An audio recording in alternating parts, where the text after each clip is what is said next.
সকাল হয়ে গেছে, দাঁড়া আমি দিদিকে ডাকি। দিদি, হ্যাঁ কি হলো? চলো উঠে পড়েছি, এবার ব্রাশ করে নি। বোনু চলো ওঠো, দিদি ওঠো। হ্যাঁ বোন চল, আমরা ব্রাশ করে নিই সবাই, চল। ঠিক আছে তোমরা ব্রাশ করো, আমি ব্রাশ করে চা বসাচ্ছি। তাড়াতাড়ি গ্যাসটা চালিয়ে দিই, চাটা করে নিই ফটাফট। তিনটে কাপে চাটা ঢেলে নিই। বোন দিদি তোরা বসে পড় টেবিলে, আমি চাটা নিয়ে যাচ্ছি। কোনো চা, এই নাও তোমার চা। বলটি তোর চা কই? তোর চাটা নিয়ে আয়। এই তো আমি চা নিয়ে যাচ্ছি, তোমরা খাও না, আমি যাচ্ছি।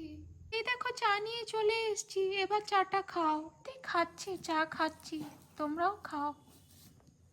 উল্টি পুটি তোরা বলতো চাটা কেমন হয়েছে, খেয়ে বলতো তোরা চাটা কেমন বানিয়েছি আমি। খুব সুন্দর চা বানিয়েছো, আমি খেয়ে দেখলাম, খুব সুন্দর হয়েছে চাটা।